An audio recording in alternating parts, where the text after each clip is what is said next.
previous episode of Adventures in Trucking with Indiana Jack. And we're here in Tampa, actually St. Petersburg, picking up a load, believe it or not, going up to Massachusetts. And I don't go to Massachusetts. Foam is my friend.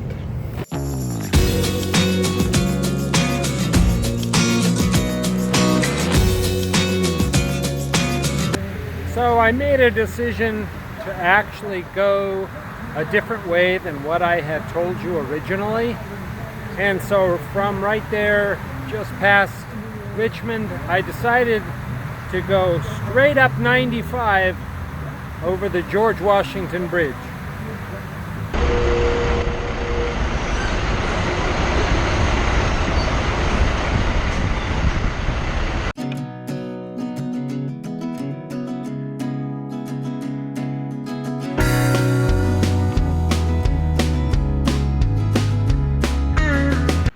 The George Washington Bridge, spanning the Hudson River between Washington Heights and Fort Lee, New Jersey.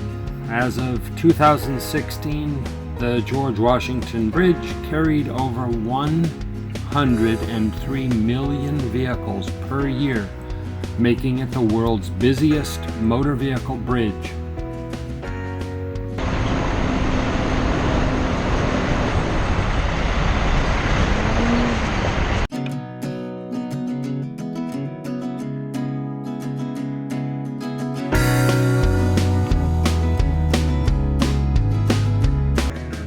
It is owned by the Port Authority of New York and New Jersey. Construction on the bridge began in October of 1927 and was actually completed on October 24th of 1931, and traffic opened the following day.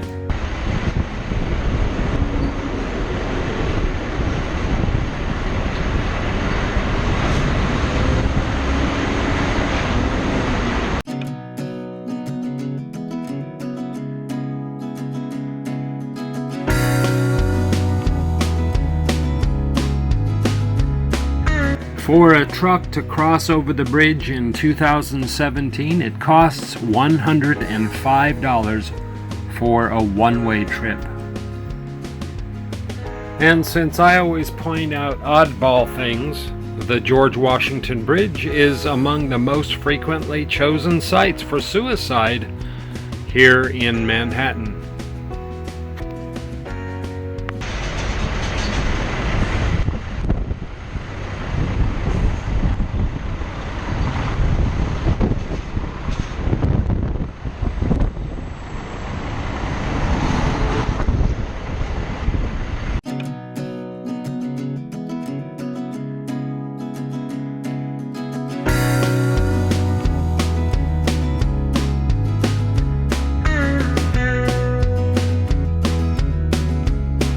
Today the traffic was moving quite well and only took 14 minutes altogether from the time I approached the bridge until I got to the other side, so it wasn't too bad.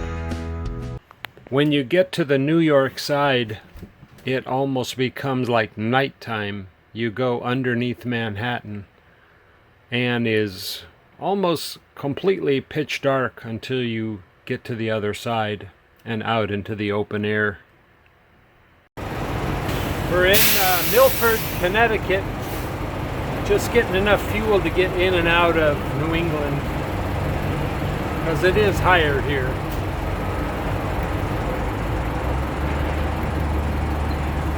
So we're at Pilot here. We're not going to be staying on 95 though.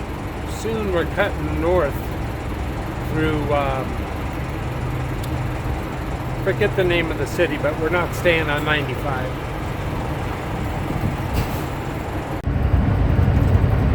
Hartford, Connecticut, that's the name of the city we're going through. So let's get out of this Pilot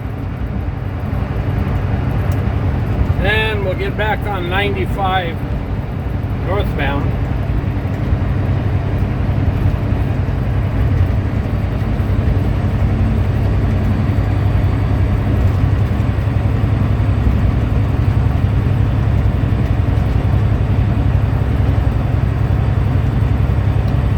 And it's terribly windy here because of the hurricane. Remember I told you about Jose, Hurricane Jose?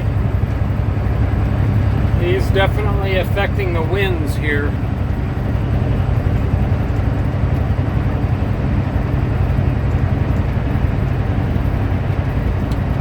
Western Express definitely is dominant up here because of Poland Water. They have that account. So all the Western Express trucks come up here and get water and bring it back to Long Island and all over New England. So every other truck is a Western Express truck.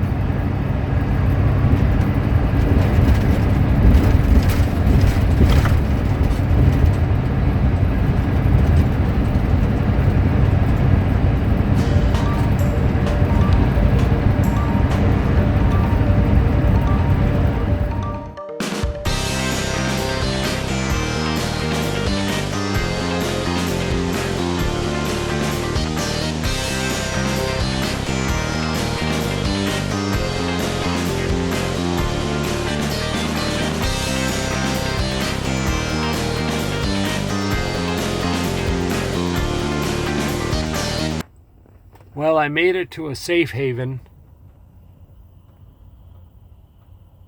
And I'm not really in a secure spot, but I don't have any choice. I don't have any place to go.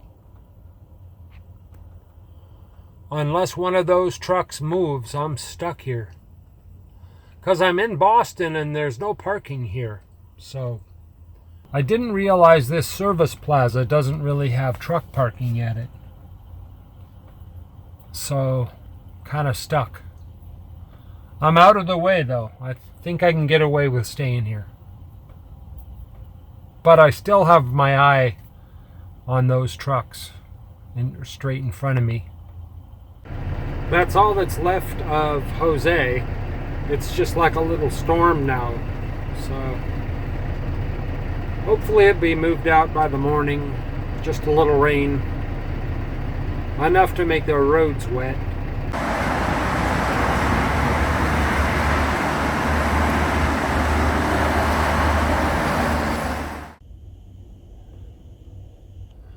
Well, good morning. Still at the same rest area, service plaza, whatever you want to call it, and now it's 3 deep over there. If I would have parked along that railing over there, guess who would be blocked in? That's right, you and I. So, I like it when I make the right decision. If I would have been parked along that railing, I would be 3 deep back, and we would have had to get out. Wow. We made the right decision. I like that.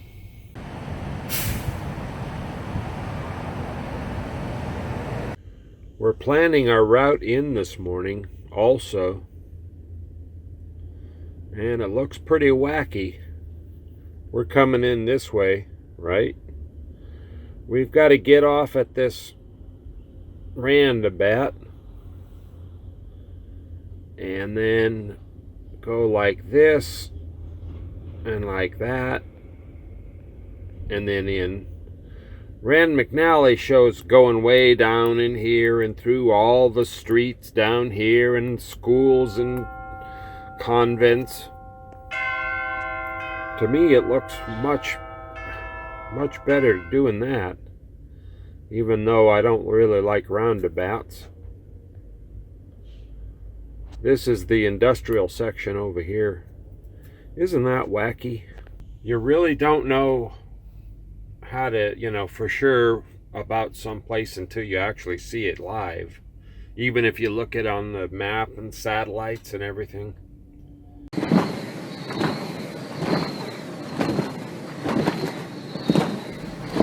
That is a big fan. We're here at the customer. Wonder if they get to use any of that electricity. I'll bet you they do. Or they probably just get to, charge for the rental of the property of where that fan sits. That's probably it.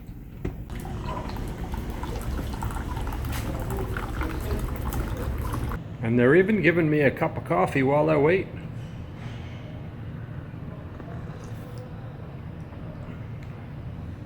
I just want to get unloaded and get out of here. But might as well take coffee.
All right, doors are secure.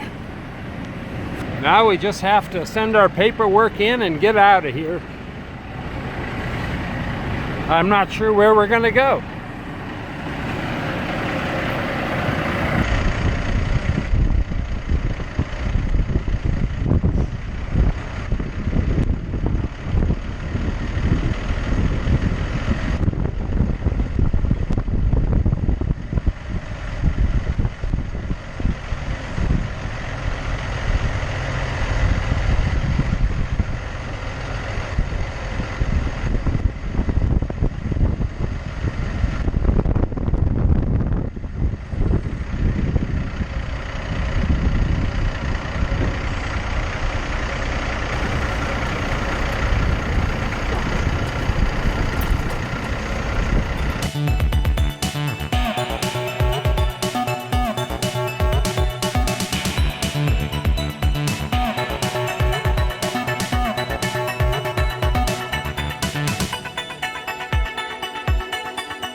Well, that about calls it a night. I promise I won't get any footage of any more service plazas on this trip.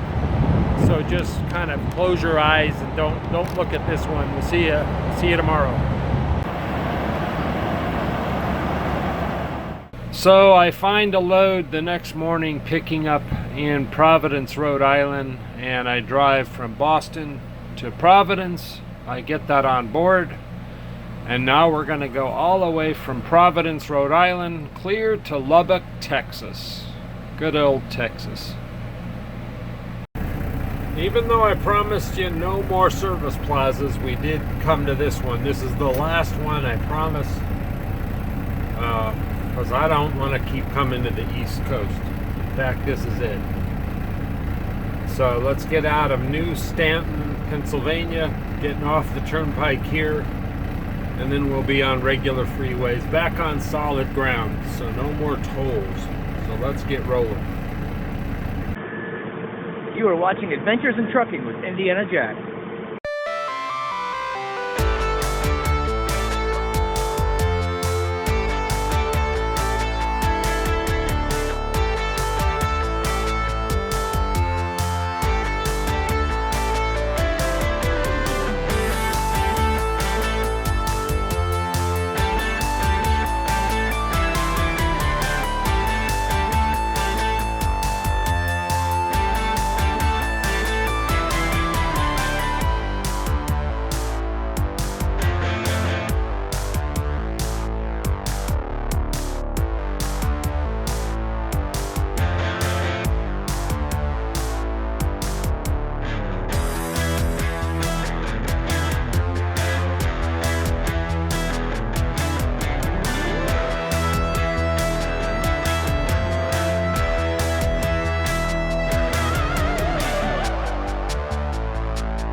Well, we're pulling in here to Oklahoma City.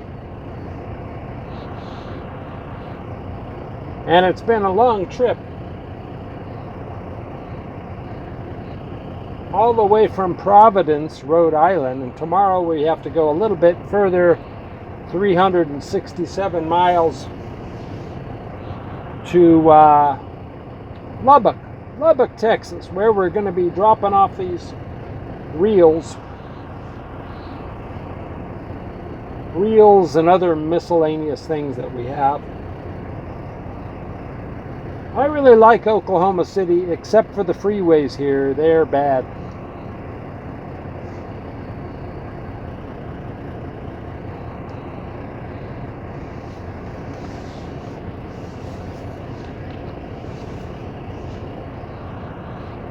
And we're going to pull into the Flying J here.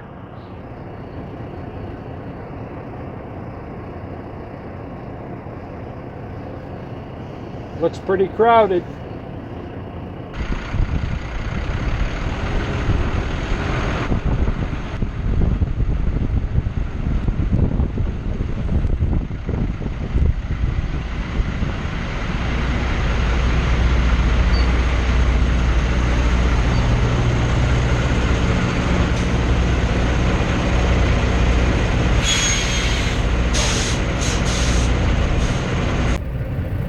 We were in Effingham last night, and we did 604 miles, so we're good to go.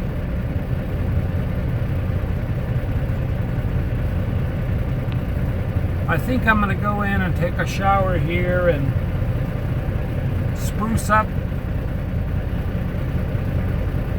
here in Oklahoma City.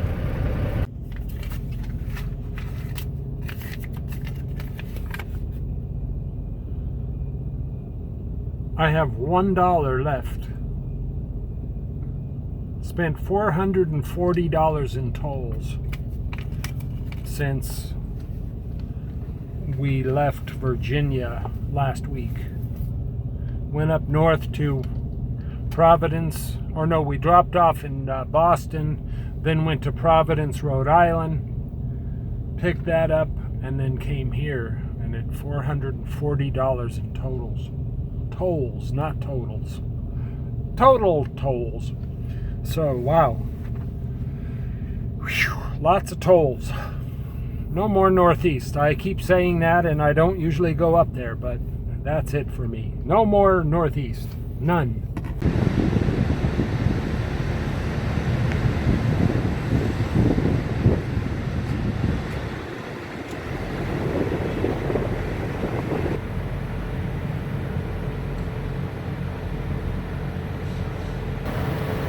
When I originally mapped out this route, I mapped it out to go diagonal from here down 44 to Lubbock.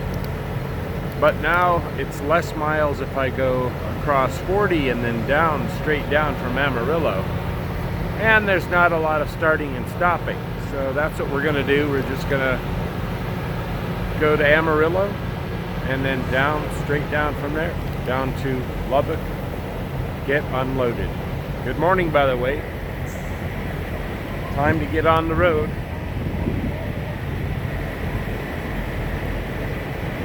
Got the windshield clean, so no bug splatter for a few minutes anyway. Proceed for the front line of ground. Proceed for the front line of ground. Pay no attention to the wrapper noise. Like when you're in the movie theater, an old lady behind you opens up candy. Takes her 25 minutes to get the candy open.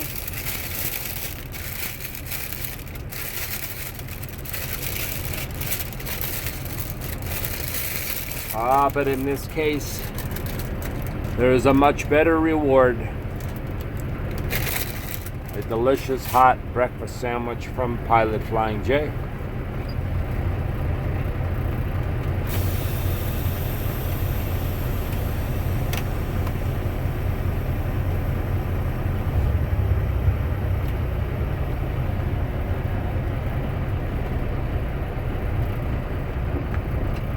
The guy next to me did a much better job on his windshields. He's still working on his.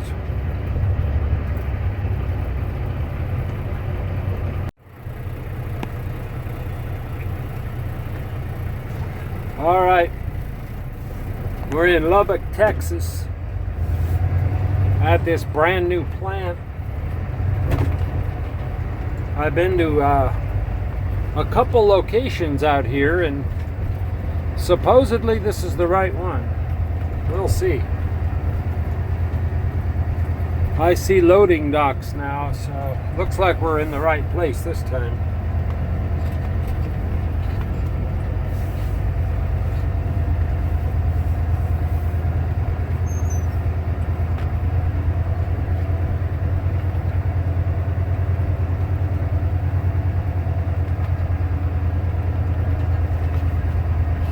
I'll just back into one of these randomly, and maybe we'll get lucky.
All right, the doors are sealed.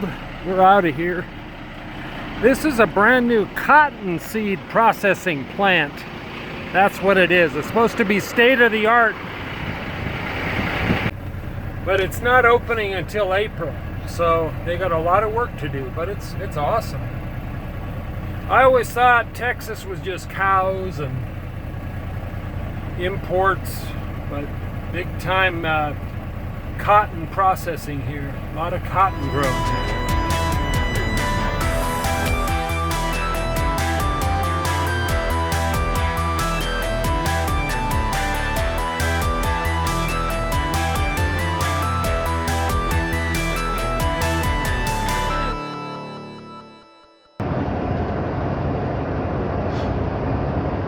I already told this story in a different video. There's a guy named Trucker Exec who lost his channel for whatever reason. So I made this little video to help him, just to get some of his subscribers back, because YouTube just cut him off.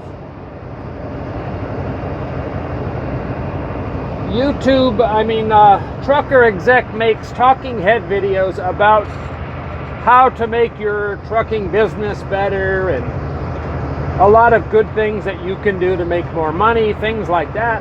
And I thought he's a good person for you to listen to for information, not for visual images and things like that, but just for information.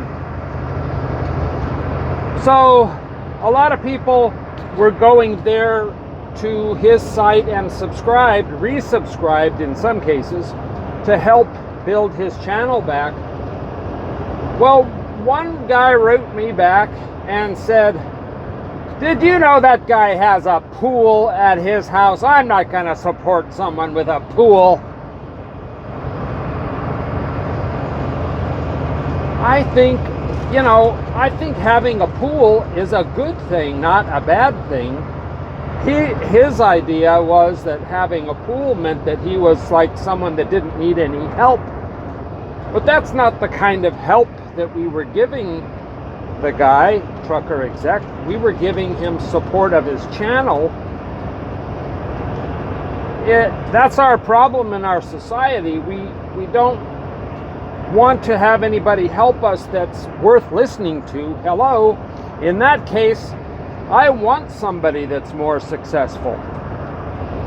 And I don't even mean just having a pool means you're more successful. It might be, he owns a trucking company, so I assume he's doing all right. But I celebrate the fact that he's doing good. And I want to support and take advice from somebody that's doing well, not from a guy that's in the ghetto, maybe wearing a wife beater t-shirt, smoking a cigar in his kitchen.